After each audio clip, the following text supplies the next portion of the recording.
Madame, Monsieur, bonsoir. Bienvenue dans ce journal. À Dakar, s'est ouverte ce matin la 17e session ordinaire du sommet des chefs d'État et de gouvernement de l'UEMOA.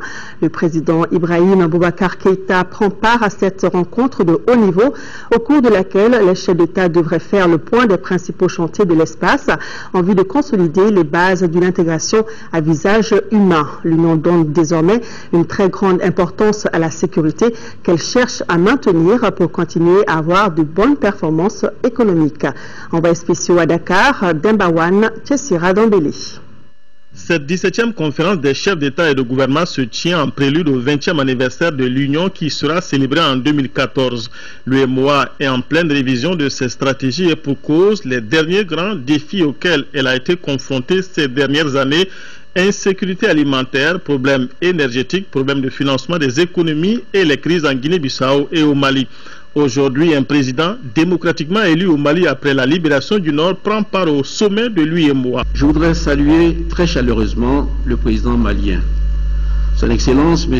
Ibrahim Boubacar Keïta, qui participe pour la première fois à nos travaux et dont la seule présence parmi nous est un témoignage éloquent de la victoire historique que le peuple frère du Mali vient de remporter. Le bon déroulement du processus électoral qui a permis au peuple malien, après une longue et douloureuse épreuve, de confier sa destinée à l'homme de son choix, est un couronnement, un véritable triomphe pour la démocratie et un motif de fierté profonde pour toute notre Union. Les chefs d'État feront le point de 4 chantiers de l'espace. Un sur l'énergie confié au président Yahi Bouni du Bénin, un sur le financement des économies confié à Alassane Ouattara de Côte d'Ivoire, un 3e chantier sur la sécurité alimentaire confié à Mamadou Issoufou du Niger et enfin un 4e chantier sur la paix et la sécurité confié à Macky Sall du Sénégal. Selon la présidente du Conseil des ministres de l'UEMOA, Mme Bouare Fili Sissoko, l'UEMOA a rompu avec les faibles performances économiques malgré les crises, 6,5% de taux de croissance en 2013, loin des contre-performances de 2011, mais la paix et la stabilité restent déterminantes. La reprise entamée au sein de l'Union en 2012 se poursuit en 2013 avec une nouvelle estimation de croissance aux abords de 6,4. La croissance serait portée principalement par la hausse de la production agricole, l'essor des activités extractives ainsi que l'accroissement des investissements dans les infrastructures de base. La consolidation des acquis et l'amélioration du bien-être économique et social des populations requièrent le renforcement de la paix et de la sécurité dans notre sous-région. À l'issue de ce sommet, on s'attend à la signature par les chefs d'État de 3 actes additionnels, l'un sur la paix et la sécurité comme une des politiques de l'UEMOA, l'un sur le développement culturel au sein de l'espace et l'autre sur une agence de sécurité dans le domaine de la navigation aérienne.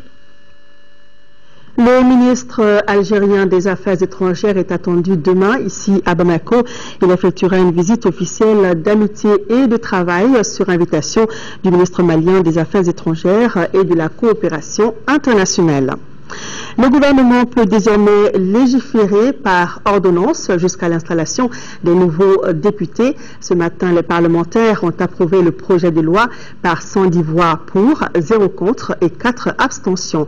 Les ordonnances pourront concerner les accords internationaux, la loi des finances et les statuts des professions juridiques et judiciaires. Moïse Traoré. Le gouvernement est autorisé à prendre certaines mesures par ordonnance. C'est à l'unanimité des députés que l'aval est donné à l'exécutif. À la suite des débats, les élus favorables sont 110, 0 contre et 4 abstentions. Les domaines concernés par la nouvelle disposition sont la création, l'organisation et le contrôle des services publics et organismes, l'organisation de la production, les traités et accords internationaux. Quelques intervenants ont déploré que la loi des finances et les statuts des professions juridiques et judiciaires figurent parmi les domaines où le gouvernement pourrait édicter des règles. Il ne fait pas un jour sans qu'un citoyen de ce pays se plaigne ou d'un avocat, ou d'un notaire, ou d'un huissier, ou d'un commissaire privé indélicat qui fait des choses que son statut ne doit pas lui permettre de faire, mais par rapport auxquelles il n'y a même pas de règles, de sanctions dans le statut lorsque vraiment le comportement est inadmissible. En un mois au département, je peux vous dire que j'ai au moins 300 réclamations des citoyens contre les professions juridiques et judiciaires, et c'est des indélicatesses franchement qui sont inacceptables.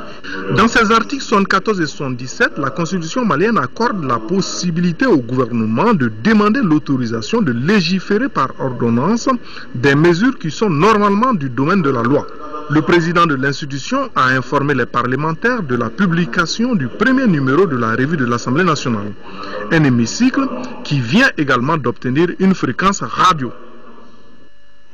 La Cour constitutionnelle a rendu ce matin son arrêt sur la validation des candidatures au titre des élections législatives du 24 novembre prochain. Sur les 427 listes déposées auprès de l'institution, 10 ont été rejetées. Retour sur les travaux qui étaient présidés par le président de la Cour constitutionnelle avec Aloussé Touré. Ça y est, les 9 sages de la Cour constitutionnelle ont rendu leur arrêt sur la validation des candidatures législatives du 24 novembre prochain. Sur les 427 listes déposées, seulement 10 ont été rejetées. Article 1er. Déclare irrecevables les requêtes de Moussa Traoré, de Drissa Koulibaly et de Almadan Ibrahima, enregistrées sous les numéros 249, 295 et 298. Article 2. Déclare recevable en la forme la requête de Aminata Diallo, au fond la rejette comme mal fondée. Article 3. Déclare recevable les requêtes de la première vice-présidente du RPM et du président de l'ADP Maliba, enregistrées sous les numéros 287 et 289. Article 4.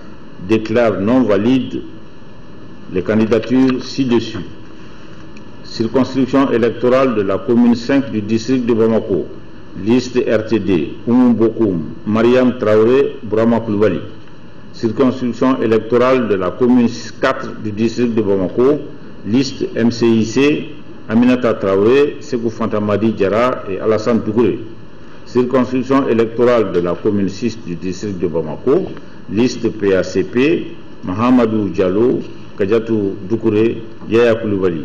Liste MCIC, Suleiman Diarra, Djenebou Diakité, Oumar Sidibé. Circonscription électorale de Yorosso, liste CDS, Baba Bouakar Keita, Koulumban Dambélé.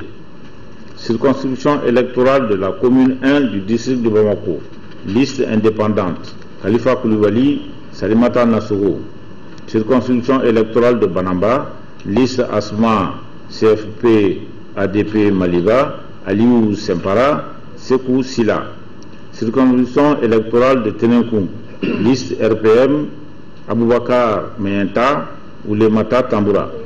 Circonscription électorale de Nyoro, liste ADP Maliba, Idrissa Koulibaly, Cheikh Siditara Diallo, Aliou Ndiaye. Liste Kouraï, Aboubakar Dabo, Abdoulaye Keita, Maniakale Diawara. Les motifs de ces rejets sont nombreux et variés. Ils concernent les listes déposées au nom de partis n'ayant pas une existence légale, les candidatures provenant des associations, le non-paiement des frais de participation, le défaut de signature de candidats ou encore le nombre de candidats supérieur au nombre de sièges mis en compétition. Il faut savoir que les intéressés disposent de 24 heures à partir de la présente proclamation pour déférer des réclamations dirigées contre certaines candidatures. Et vous pourrez avoir plus d'informations en consultant le site de la Cour constitutionnelle dont l'adresse s'affiche au bas de votre écran, www.cc.insti.ml.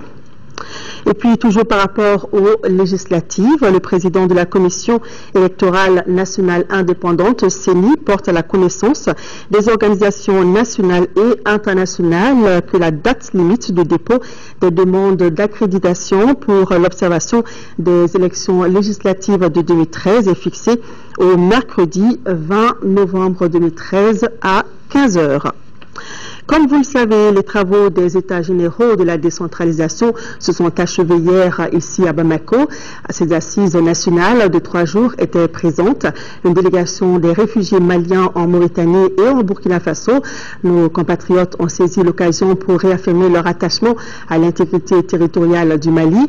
Ils s'engagent également à soutenir le processus de dialogue et de la réconciliation pour un retour définitif de la paix dans notre pays. Bourama Traoré.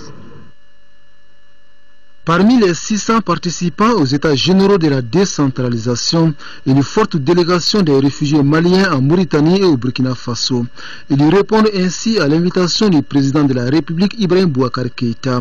Pour nos compatriotes, les assises nationales sur la décentralisation ont été celles de retrouvailles entre les fils d'un même pays autour d'une même préoccupation, le développement harmonieux du Mali. C'est avec émotion que nous nous sommes retrouvés avec nos amis et frères, nos parents, de toutes les régions du Caille jusqu'à Kidal. Les moments de ces retrouvailles ont été pathétiques. Parce qu'en réalité, nous avons tous vécu ensemble, nous sommes tous des frères, nous nous connaissons tous. Et ça ne fait que perpétuer les relations qui ont toujours existé entre nous, entre nos communautés, entre nos familles. Nous sommes venus ici à Bamako sur invitation spéciale du président de la République du Mali, son Excellence Ibrahim Boubacar Keïta. Nous en sommes fiers et portons à votre connaissance que cet acte est un grand message qui n'est pas tombé dans les oreilles des sourds. Le président Ibrahim Boubacar Keïta est en train de poser des actes pour le chantier de la reconstruction nationale,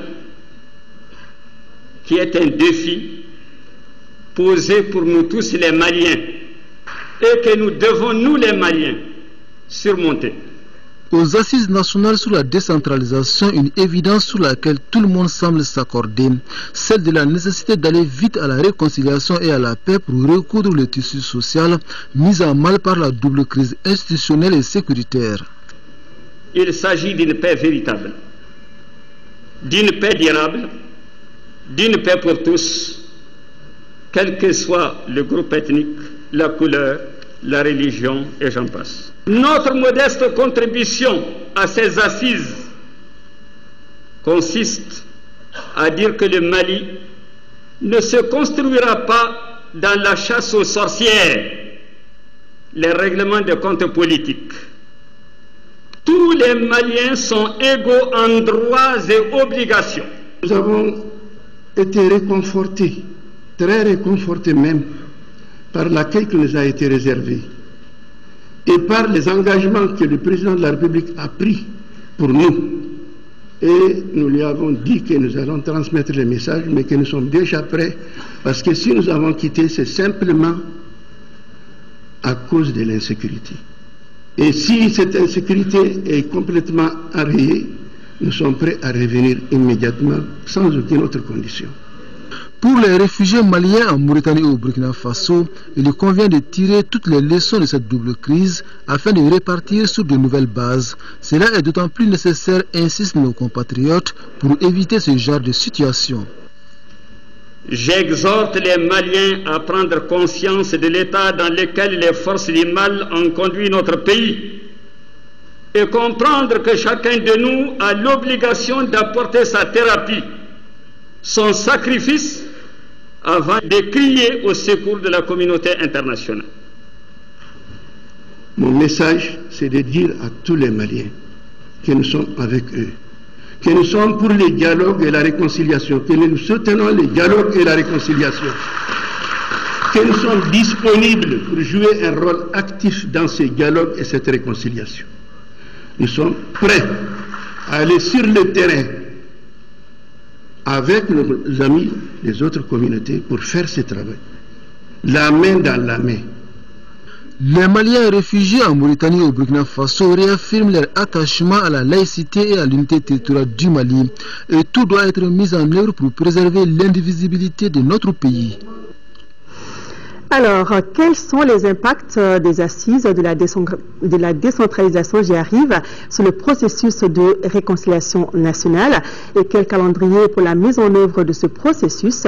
Ce sont là, entre autres questions, auxquelles répond le ministre de la Réconciliation nationale et du développement des régions du Nord dans un entretien accordé à notre reporter Mohamed Touri. On l'écoute.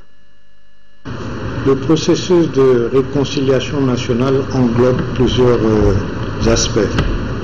Le premier aspect consiste à élaborer un mécanisme institutionnel visant à renforcer les pouvoirs des collectivités décentralisées afin que celles-ci soient en mesure de mieux prendre en charge les intérêts et les aspirations des populations locales. Nous avons fait durant les États généraux de la décentralisation le bilan de près de 2 décennies de processus de décentralisation. On a identifié les insuffisances et on a également dégagé les pistes pour une meilleure appropriation du processus de décentralisation. Les conclusions des États généraux de la décentralisation seront versées au débat que nous allons organiser dans une dizaine de jours concernant les assises nationales du Nord. Il y aura également à l'ordre du jour des assises nationales sur le Nord le plan de développement accéléré des régions du Nord qui a été élaboré, qui est finalisé et que nous avons validé avec les partenaires techniques et financiers. Ce plan-là vise à corriger les insuffisances, les déficits de développement dans les 3 régions du Nord. Nous sommes en contact avec tous les groupes de manière informelle, parfois c'est formel, et le processus avance. Au niveau de la région du Kidal, il y a les chefferies traditionnelles qui ont adhéré au processus de discussion que nous avons entamé. Elles ont continué à organiser des rencontres intracommunautaires qui ont permis à leur niveau de forger un consensus pour un dialogue national avec les autorités et pour une sortie de crise négociée. À Ouagadougou, quand j'ai expliqué la démarche du gouvernement, j'ai senti au niveau de ceux auxquels je parlais un grand intérêt et même une envie.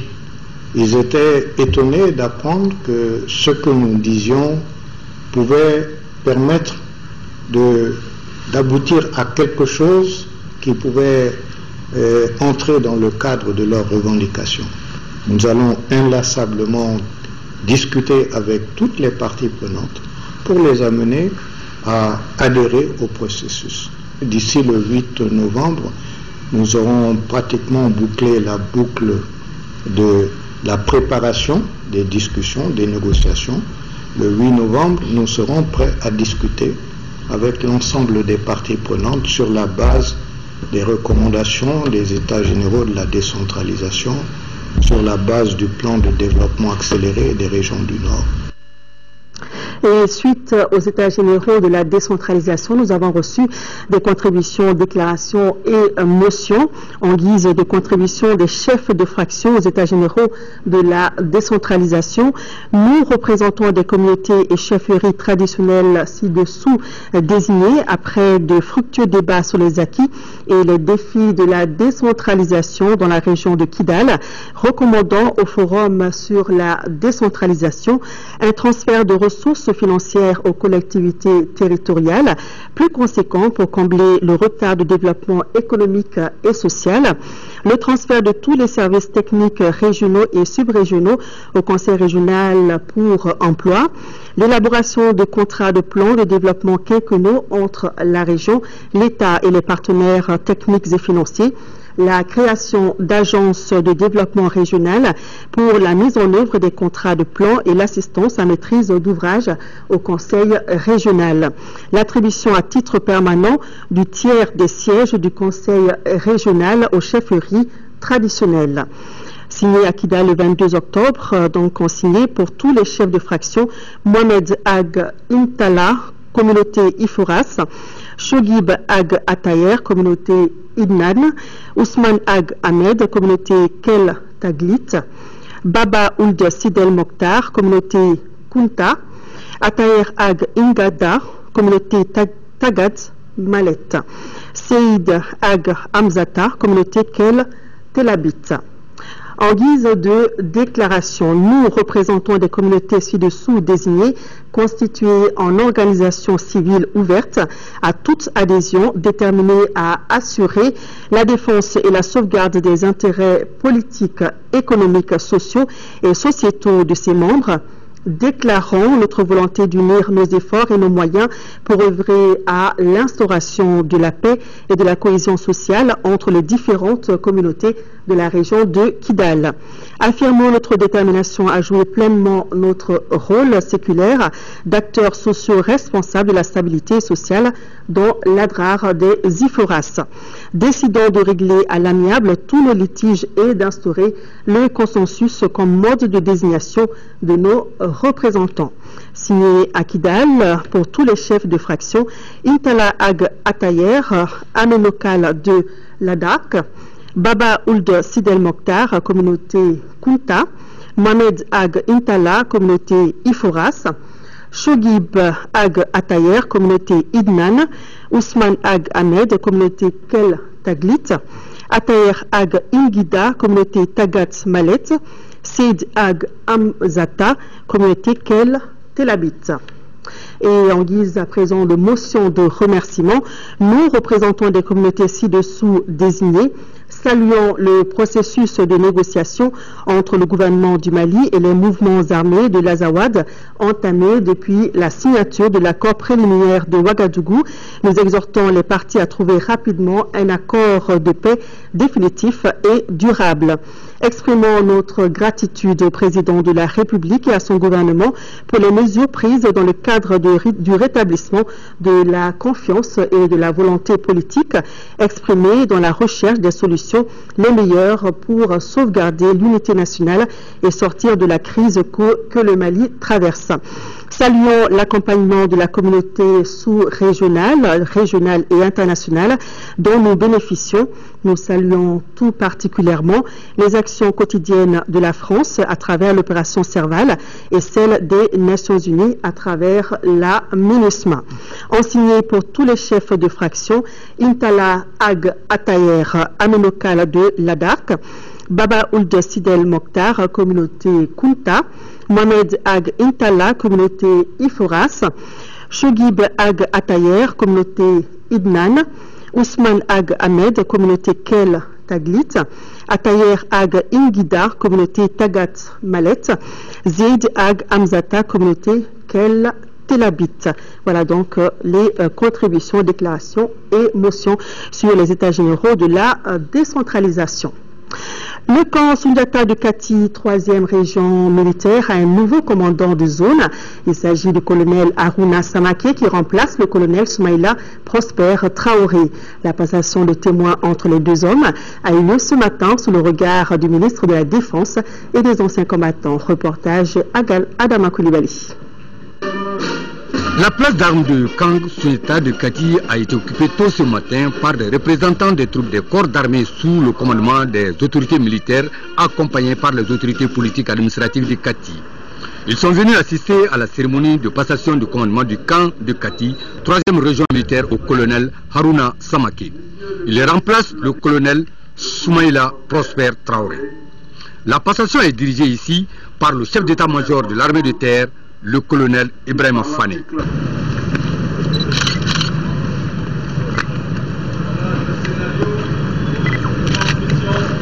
Le ministre de la Défense et des anciens combattants a profité de la cérémonie pour sensibiliser les militaires sur les nouvelles mesures prises pour faire régner l'ordre et la discipline dans la caserne de Kati qui couvre Koulikro et Nara en plus. Écoutez, c'est une passation qui parachève l'opération qui avait été engagée il y a quelques semaines, l'opération Sanière, et dont l'objectif était de ramener la situation de la garnison de Kati à une situation normale. Le choix d'être militaire, c'est un choix de vie, et donc qu'on revienne à la normale, qu'on soit dans un cadre de contrainte strict conformément à la discipline militaire, conformément à l'éthique de l'armée, et d'être au service de la patrie, d'être au service de la nation. Avant la passation de témoins entre le commandant rentrant et sortant, le ministre Soumeilou Béboué Maïga et les responsables encadreurs des forces armées ont procédé à la revue des troupes. À Gao, le commandant de l'opération Théâtre Maliba a rendu visite ce matin aux blessés de l'attentat terroriste d'hier à Tessalit. Ils sont au nombre de 7, dont des militaires tchadiens et un enfant de 12 ans, et ont été évacués par la force Serval dans leur structure hospitalière à Gao et pris en charge immédiatement. Au passage de la délégation, certains étaient encore au bloc opératoire. Écoutons le colonel-major Abdoulaye Koulibaly. Il est au micro de Driss Sakoni.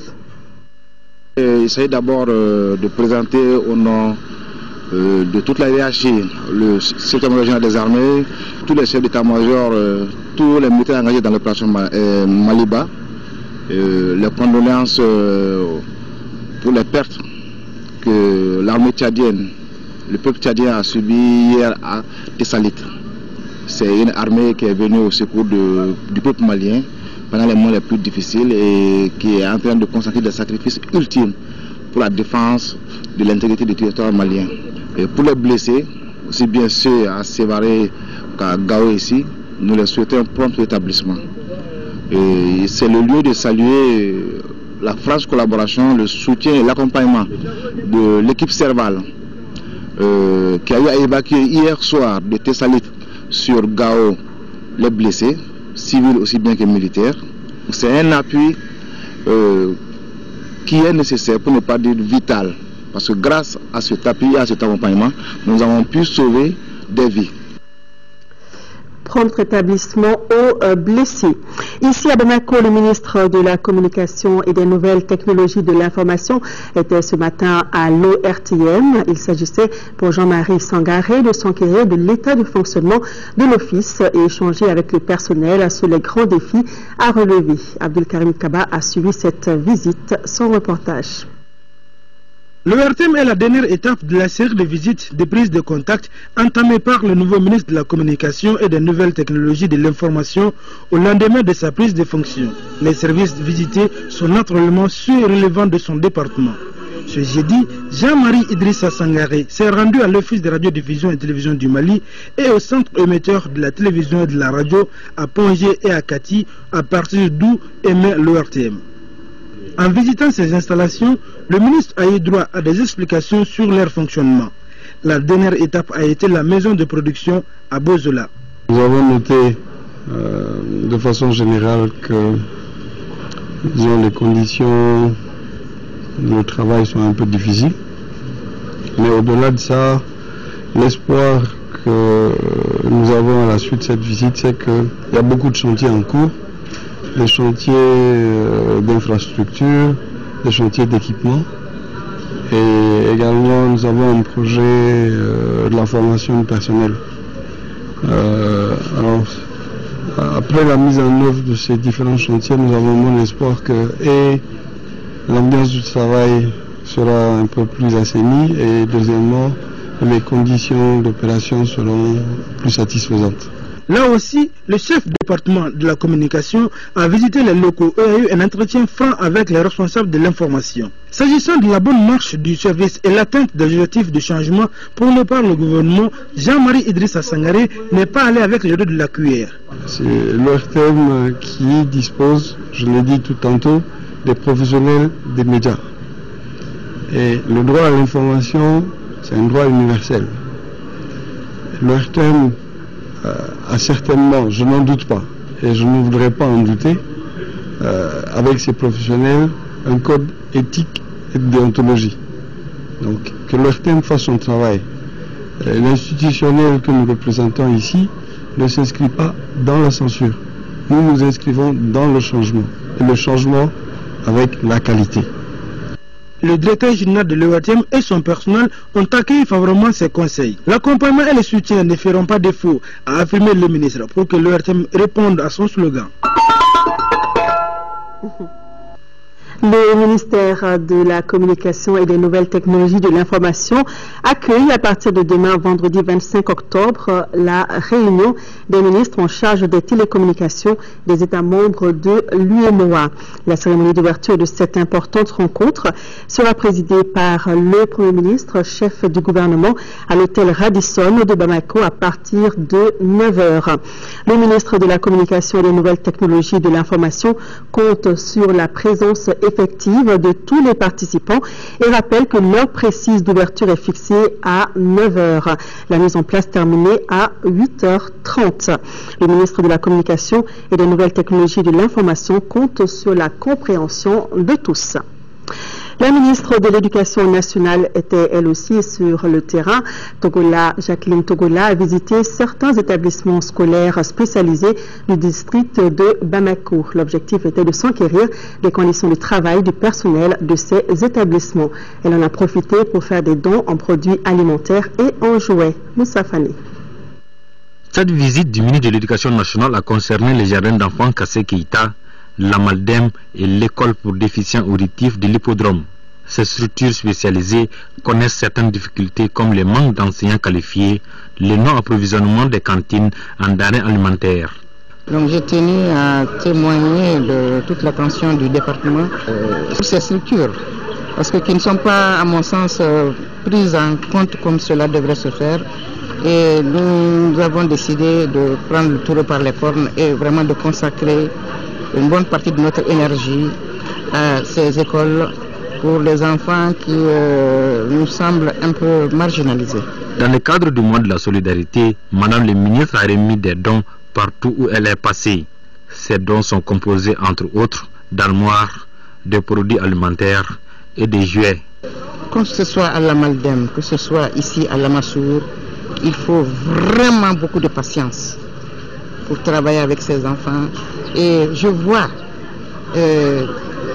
toute cette patience, tout ce dévouement de ces enseignants, qui prennent en charge ces enfants, et je ne peux que les encourager vivement. Auparavant, le ministre et sa délégation avaient assisté à la montée des couleurs au lycée technique.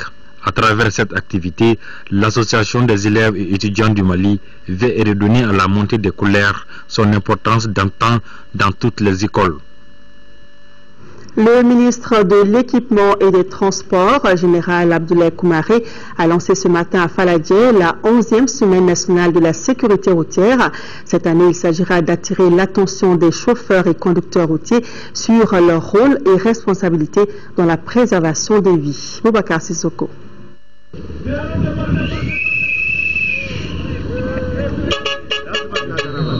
Cette 11e semaine nationale de la sécurité routière a pour objectif de mettre l'accent sur la sensibilisation pour un changement positif de comportement des usagers de la route. La semaine met au cœur de ces activités les chauffeurs et conducteurs routiers. Ceux-ci ont un rôle et des responsabilités dans la préservation des vies. C'est pourquoi l'Agence nationale de la sécurité routière, ANASER, a prévu le renforcement des capacités des chauffeurs et conducteurs routiers lors de cette campagne. Je pense que les thèmes, ça nous concerne beaucoup. Maintenant, on lance un appel à tous les chauffeurs et conducteurs routiers du Mali de respecter les textes réglementaires, de respecter la code de la route, pour que non seulement tu vas te sauver de toi-même, tu vas sauver la vie des autres personnes. Alors, 550 chauffeurs bénéficieront d'une formation de mise à niveau sur les normes de conduite et le code de la route. Nous demandons aux populations et surtout aux exploitants des véhicules, c'est-à-dire les conducteurs routiers, de respecter aussi les règles de parking. Il faut mettre de l'ordre dans les manières de parking. Nous en appelons à l'intelligence et à la sagesse de nos conducteurs. Par rapport à la gare routière, nous ambitionnons, dans le cadre du changement prôné par le président de la République, de faire une gare routière moderne digne de ce nom. Un autre axe majeur de cette semaine nationale de la sécurité routière, c'est la caravane de sensibilisation qui va sillonner le district de Bamako et les régions. Elle vise à porter le message à tous les usagers de la route afin que les accidents sur les routes diminuent considérablement. Et nous serons prudents sur les routes. Les travaux de la réunion du groupe régional Afrique francophone se sont ouverts ce jeudi à Bamako, venus du Burkina Faso, du Bénin, du Cameroun, de la Côte d'Ivoire, du Mali, du Niger et du Sénégal. Les participants examinent entre autres questions sur les politiques et programmes de développement du transport. Nando Dambélé. Cette réunion du groupe régional de l'Association des gestionnaires et partenaires africains de la route a pour objet de contribuer à l'amélioration des performances dans le secteur des transports. Notre groupe, après les rencontres de Cotonou, de Niamey et de Yaoundé, est aujourd'hui à sa 4e réunion. Son programme se décline en 3 enjeux qui sont: enjeu 1, politique nationale en matière d'accessibilité en zone rurale. Enjeu 2, gestion de l'entretien et des aménagements des routes rurales. Enjeu 3, encourager l'entretien durable des réseaux de routes rurales. Elle revêt une importance capitale pour notre pays en raison de sa situation à la fois de pays sahéliens et de pays enclavés. Vous comprendrez dès lors aisément l'importance toute particulière accordée au rôle du transport dans le développement économique et social de notre pays. Au cours des travaux, des thèmes comme les actions à mener pour les transports, le transport et subsistance dans les pays sans littoral et le financement durable des infrastructures et des services de transport ont été abordés. 3e session ordinaire de la mairie du district de Bamako, c'était ce matin. Il ressort que le budget 2014 s'élève à plus de 25 milliards de francs CFA contre 22 l'année dernière. Et le conseil se tient à un moment où la mairie est toujours sans électricité. Alpha Maïga. La mairie du district de Bamako est plongée dans le noir depuis un certain temps. Nous allons parler du budget de l'exercice 2014 de la ville de Bamako. Nous sommes à 25 milliards 900 millions, près de 26 milliards pour l'exercice 2014. Conditions pour lesquelles nous souffrons dans le noir. L'État, c'est une continuité. C'est dans cette continuité que nous avons hérité de la gestion de l'ancien gouvernement du district de Bamako. Certaines factures que l'État aurait dû payer n'ont pas été faites, qui se retrouvent dans notre portefeuille aujourd'hui et auxquelles nous devons faire face. 1 milliard 600 millions que nous contestons. Un signe d'espoir, voilà l'esprit dans lequel se déroulent les travaux de la session. La gestion municipale n'est pas très aisée. C'est pour cette raison que l'État a organisé les États généraux de la décentralisation, et voir comment on peut améliorer davantage les capacités, renforcer les capacités des collectivités. Nous allons souhaiter la bienvenue à l'équipe prochaine qui pourra bénéficier de toutes les recommandations et conclusions des États généraux. La mairie du district de Bamako, c'est 27 conseillers communaux. Et revenons à l'Assemblée nationale pour vous parler de la revue trimestrielle de l'institution, une nouvelle parution JAMA. Donc dans ce premier numéro, vous retrouverez certains discours du président de l'institution, le bilan de la session ordinaire d'avril 2013 et des audiences du président de l'Assemblée nationale par intérim en image. Voilà, JAMA, c'est le nom de la revue trimestrielle de l'Assemblée nationale du Mali. Le 29 octobre prochain, les autorités cubaines déposeront à l'Assemblée générale des Nations unies pour la 21e fois une résolution pour demander la levée du blocus économique des États-Unis contre Cuba. En prélude à cet événement, l'ambassadeur de Cuba au Mali a animé une conférence de presse sur les enjeux et les conséquences de ce blocus qui date de plusieurs décennies. On l'écoute au micro de Agali Aguissa. Cette conférence de presse a eu comme objectif présenter à la presse malienne la résolution que Cuba va présenter le 29 octobre prochain au niveau de l'Assemblée générale des Nations unies pour réclamer et demander la levée du blocus économique, financier et commercial des États-Unis contre Cuba. Ce blocus, depuis 53 ans, a été appliqué contre le peuple cubain. C'est un blocus qui a été même appelé au niveau de l'Assemblée générale comme un blocus génocide qui tente à tuer par la faim le peuple cubain pour détruire la révolution cubaine. Le monde aujourd'hui est en conscience que ça ne peut pas plus aller, que le monde doit réclamer et dire aux États-Unis, il faut commercer avec Cuba, il faut laisser le peuple cubain faire sa propre détermination dans les commerces, dans la vie politique. Parlons à présent énergie domestique et efficacité énergétique. C'est le thème du forum multi-acteurs dont les travaux ont démarré ce matin au CRES de Badalabougou. Pendant 2 jours, les participants vont aborder des questions liées à la problématique de la chaîne de production des foyers améliorés en milieu rural. Youssef Diakité. L'objectif de ce forum national multi-acteurs est de créer un cadre de dialogue entre les acteurs permettant de mieux faire connaître les questions et options importantes liées au développement des filières foyers améliorés, cuiseurs solaires et fours, et de discuter de nouvelles actions pour la diffusion et l'utilisation massive de ces technologies comme stratégie d'efficacité énergétique pour la gestion de l'énergie domestique au Mali. 2 points sont principalement inscrits à l'ordre du jour de ce forum multi-acteurs. État des lieux et leçons apprises des initiatives passées en matière de diffusion des foyers améliorés. Les perspectives pour la diffusion et l'utilisation massive des équipements performants de cuisson. Cet engagement s'exprime par la mise en œuvre de programmes et projets en matière d'énergie solaire et de foyers améliorés et briquettes pour des besoins domestiques, mais également économiques. Les foyers permettent de diminuer la consommation de bois ou de charbon de bois par rapport aux foyers traditionnels comme les 3 pierres. Les autorités maliennes accordent une attention particulière à la valorisation et à la vulgarisation des énergies domestiques.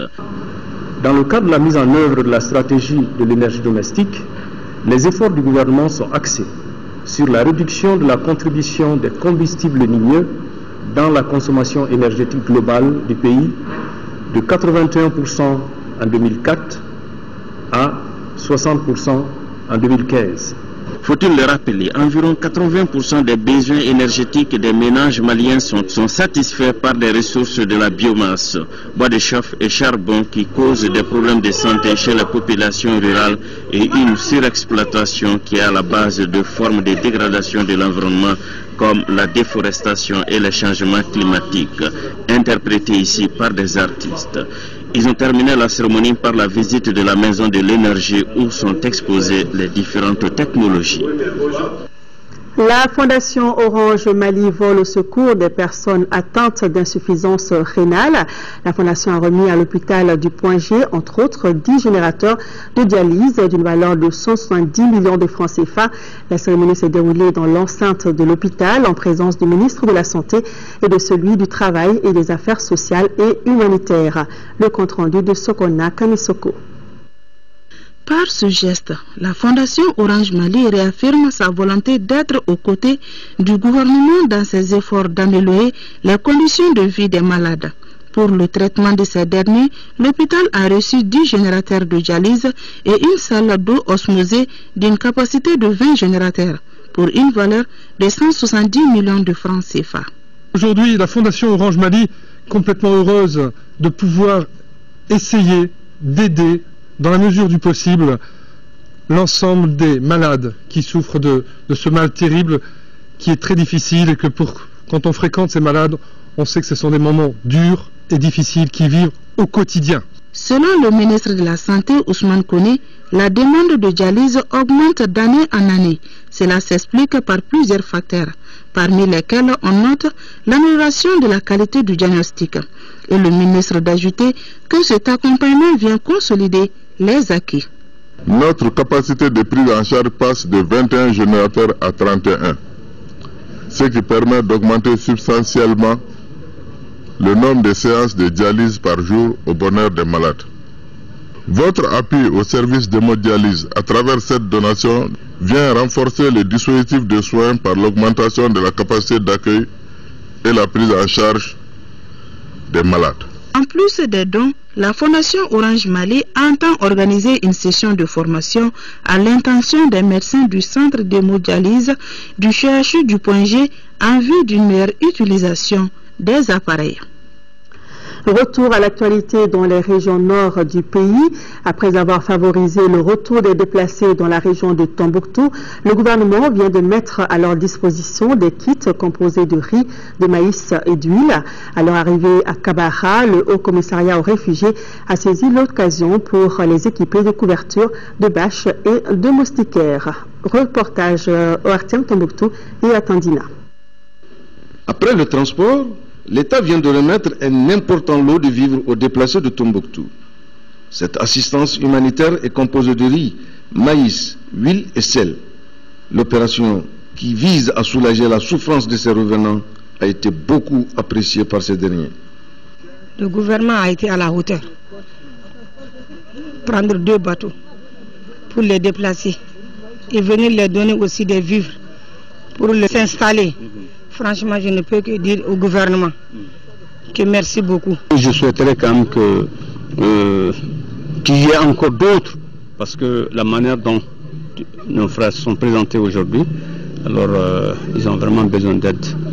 Ils ont vraiment besoin d'aide. Et je lance en tout cas un appel pressant à tous les partenaires.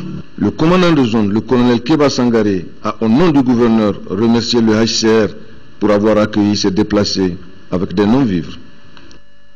Un mot d'agriculture avec le bilan de la campagne 2012-2013 et les perspectives était à l'ordre du jour d'une assemblée générale qui a regroupé à Ségou l'ensemble des acteurs de la filière pommes de terre des régions du Mali.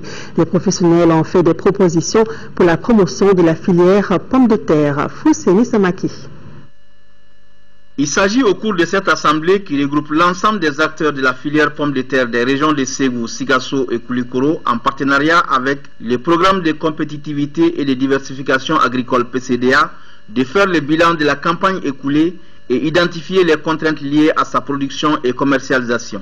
Toutes choses qui devraient favoriser l'accroissement de la production pour la campagne 2013-2014. L'accompagnement du PCDA leur est assuré pour d'abord la structuration même des acteurs de la filière, mais aussi pour la promotion de la filière et le développement de la production. À l'avenir, le GIPT a l'ambition de s'étendre à l'ensemble du pays. Les responsables de Ségou apprécient cette initiative du groupement interprofessionnel des pommes de terre au Mali. Avec une production de plus de 93 000 tonnes, soit un taux de réalisation de 80% des prévisions de l'année dernière, couplé à un taux de commercialisation de 56% de la production brute, il est aisé de comprendre que les acteurs de la filière se sont appropriés les activités de cette dernière.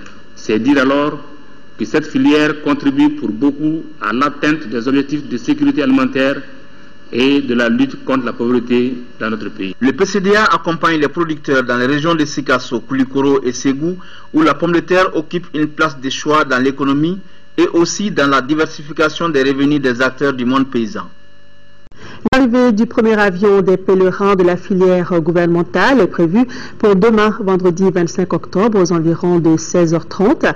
Lors de la pesée des bagages pour le retour, le représentant du ministère des Transports, Doudou Kanouté, s'est expliqué sur le délai d'attente après le pèlerinage et surtout le coût du billet d'avion de la filière gouvernementale jugé trop élevé. Il est interrogé par nos envoyés spéciaux Niaza Koulibaly, Abdraman Keita et Brahima Touré. En matière de transport aérien, nous sommes tous tenus au programme de vol notifié par la compagnie aérienne désignée pour le transport des pèlerins, la filière gouvernementale. Donc, conformément au programme initial pour le retour, nous devons retenir que le premier vol des pèlerins de la filière gouvernementale doit quitter Jeddah le 25 octobre 2013 à 10h30 GMT, soit 13h30 heure locale ici en Arabie Saoudite. L'arrivée à Bamako est prévue pour les environs de 16h30 heure GMT. Notre souci c'était de raccourcir les délais, mais malheureusement à l'impossible nous tenue, donc nous ne pouvons que nous plier aux exigences du transport aérien qui sont des exigences à respecter, qui sont de normes standards auxquelles on ne peut pas aller au-delà. Retour à Bamako pour parler du 7e art, Soba ou la grande famille. C'est le titre d'un long métrage dont le coup de clap officiel a été donné ce matin à Nyarela par le ministre de la Culture Bruno Maïga. Ce film de 120 minutes réalisé par Suleiman Sissé est une production des films Sissé. L'œuvre traite de la problématique du foncier dans notre pays à travers une histoire entre deux familles d'un vieux quartier de Bamako où l'une s'est vue expulsée de sa maison paternelle. Modibo Soirée a assisté au premier coup de clap. Voici son compte rendu. Soba 1 prise 2. Soba ou la grande famille est une histoire de vieilles femmes qui ne comprennent pas ce que leur arrive quand la police encercle leurs concessions et les expulse manu militari. Les pauvres femmes décident alors de vivre devant la porte de leur domicile paternel sous une pluie battante et sans soutien. Cette œuvre se veut une autobiographie remontant des années 2000. En somme, une situation vécue par le réalisateur du film. Ce qui m'a inspiré d'abord mes sœurs qui sont là, qui sont les actrices de ce film. Je voulais d'ailleurs nominément appeler le film Komso, la grande sœur. Ensuite, on a réfléchi, on s'est dit non, ça peut concerner tout le monde. Le combat qu'elles ont mené, c'est un combat pour tout le monde, donc par conséquent, il vaut mieux donner un ensemble. C'est comme si tu dis Maliba. Dans le film, les expulsés résistent aux caprices de la nature et surtout des hommes pour défendre coûte que coûte ce qu'elles considèrent comme leur droit. L'affaire est portée devant les tribunaux afin que justice soit rendue. Les problèmes de foncier est très complexe. La grande famille, c'est l'entité. Donc tout est lié. Toutes les familles sont liées. La problématique du foncier ainsi que la protection des biens immobiliers sont au cœur de ce film. Des sujets qui interpellent de façon récurrente les autorités chargées de leur gestion. Bref, ce film est un cri de cœur de l'auteur pour exprimer un souhait, celui de la transparence en matière de foncier.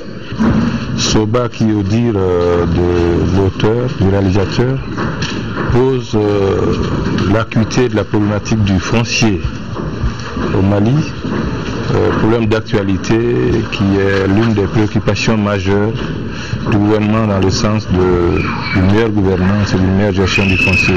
Soba, une production des films Sissé qui mobilise une centaine de comédiens et autres figurants, n'est pas moins une ambition pour les prochains rendez-vous cinématographiques. Voilà, vivement la projection de ce film. Sylvain Tidran était à Sikasso où il a organisé un marathon pour les enfants et attiré ainsi l'attention des décideurs sur la mortalité infantile. C'était hier mercredi au stade Babemba Traoré de Sikasso, compte rendu Sékou Konaté. En initiant le présent marathon dénommé Course pour la survie ou défi du marathon mondial, Save Children, en partenariat avec le gouvernement de la République du Mali, la Fédération malienne d'athlétisme, veut au-delà de l'aspect sport et dans le cadre de sa campagne Everyone ou tous et chacun, attirer l'attention des décideurs du monde entier sur la mort injustifiée et injustifiable de millions d'enfants dans le monde et principalement dans les pays en voie de développement. Nous souhaiterions qu'avec la même cadence, avec la même force que les enfants vont courir le marathon, nous souhaiterons que le pays tout entier accélère également les progrès vers la limitation de ces décès. Nous demandons la disponibilité des services et du personnel de santé suffisant et équitable, repartis pour garantir les soins de santé pour tous. Nous demandons à prioriser le financement de la santé et de tenir les promesses de consacrer au moins 15% du budget national à la santé. Côté autorités administratives et politiques, l'heure est à l'action dans l'Union. Les enfants du Mali et d'ailleurs, votre appel est entendu. Chacun de nous doit jouer sa partition pour arrêter cette tragédie. Sur le terrain, une initiative que salue la Fédération malienne d'athlétisme, deux équipes de jeunes de 11 à 13 ans lancent la course pour la survie. Un marathon simultané avec 67 pays. À l'issue de la course, Sabéné propulse le Mali au premier rang africain et 8e mondial avec un chrono de 2h53. Cette troisième édition a été l'occasion pour Save the Children de lancer son rapport international intitulé Vie en péril, programme pour en finir avec la mortalité évitable chez les enfants. Voilà, c'est donc tout pour ce journal. Merci à vous de l'avoir suivi.